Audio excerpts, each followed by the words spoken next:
The Abagusi community is found in the Western Highlands of Kenya and are a Bantu-speaking community.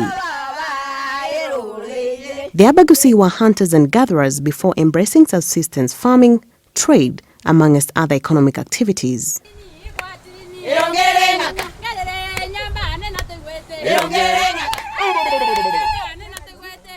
What you are about to see is the female initiation ceremony of the Abagusi people. Some of the famous celebrated initiation rites among the Abagusi is the rite of passage for the girls, also known as Esaro.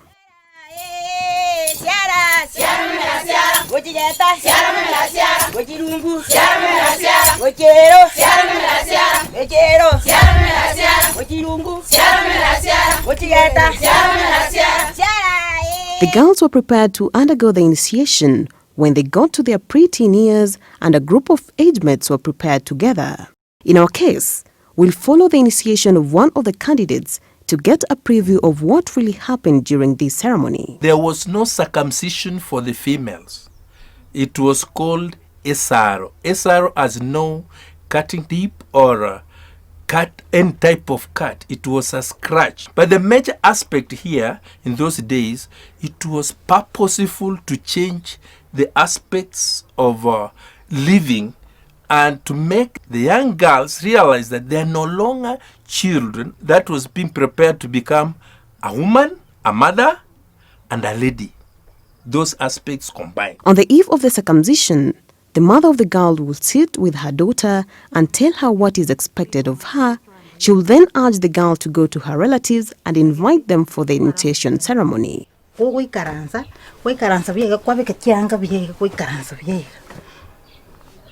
Utwara masikani estatu mino sikiango chao ni sabantu bonse utwara masikani igongo cha kuchule iburumambi ono oko morobe. After which she is headed to her grandmother's, where more advice was given, and then she spent the night there.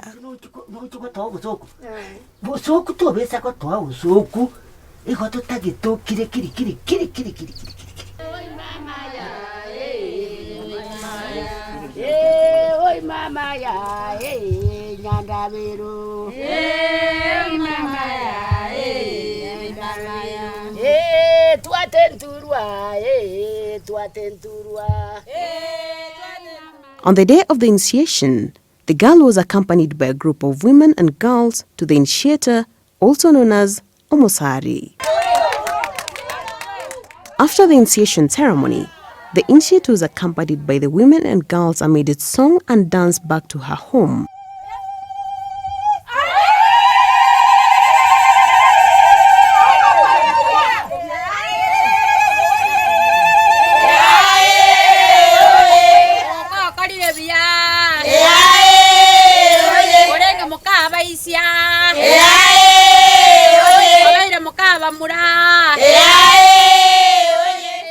She was taken to her grandmother's house, where she was expected to stay till she healed.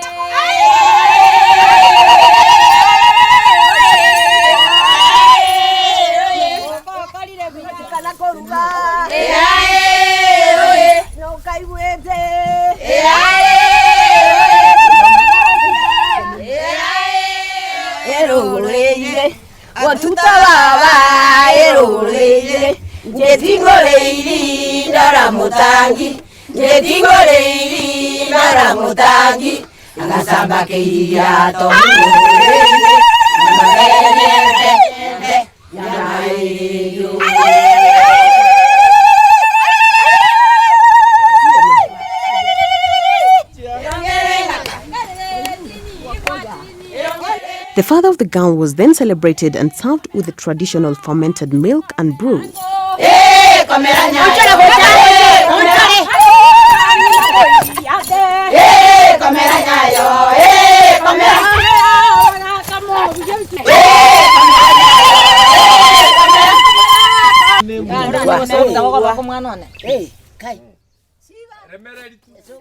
Upon arrival at home, several rites were carried out.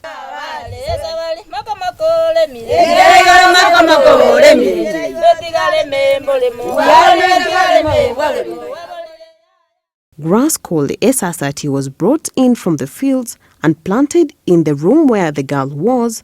She was then expected to care for the grass, as the grass was symbolic to her life after the initiation.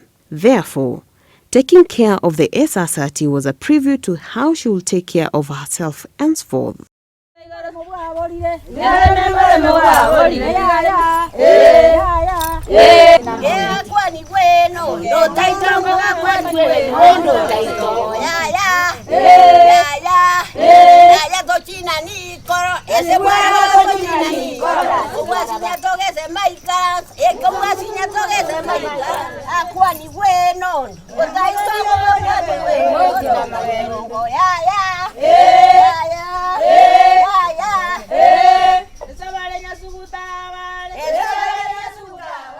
If a girl has been initiated, she was supposed to take care of this grass within the room where she was staying until she comes out. And by the time she came out, the grass also was supposed to be fatty and has grown. Why? What is the implication? That you are able to take care of life after initiation. This was her teaching. This was religious. In the grandmother's hut, the girl underwent some rituals, like one that drives away fear from the girl and encourages her to be bold. She was also taught how to take care of her family and husband. A fire was then lit in the room of the initiate and was to be kept burning all throughout her stay in her grandmother's house.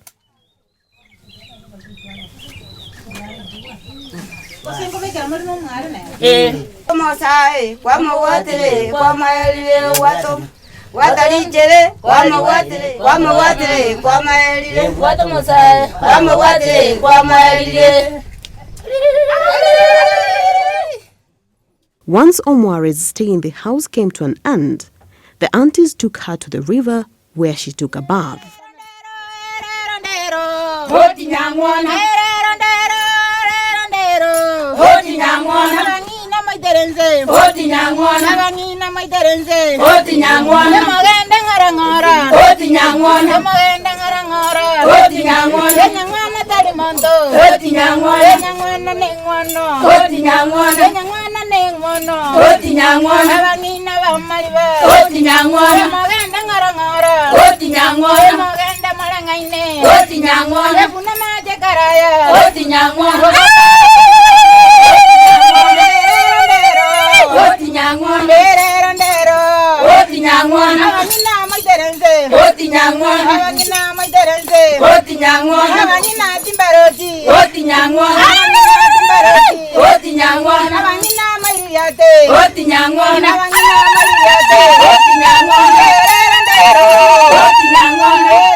The girl was then taken back to her parents' house where she was welcomed back and the father blessed her by spitting some fermented milk on her.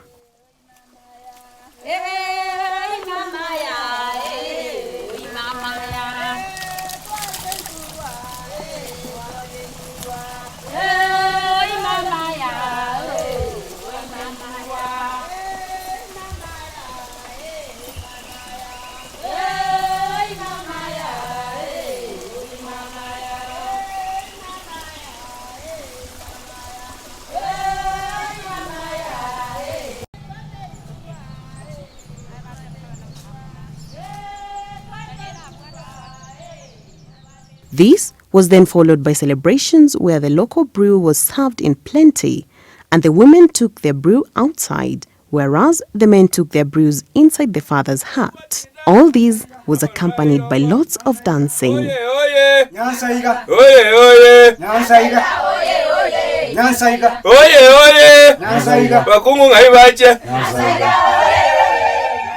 This setup of the dramatic expression, they were very beautiful songs, I think. You have heard them or you are going to hear them, like Enyamaruma, Oyaye Enyamaruma, In these songs is the philosophy of who you are going to be, of what you are supposed to do, of what is your role in community, and the aspects that you are supposed to develop as an individual so that you are respected. Because the tribe, the community, and the clan looked at you as an individual for you to develop it.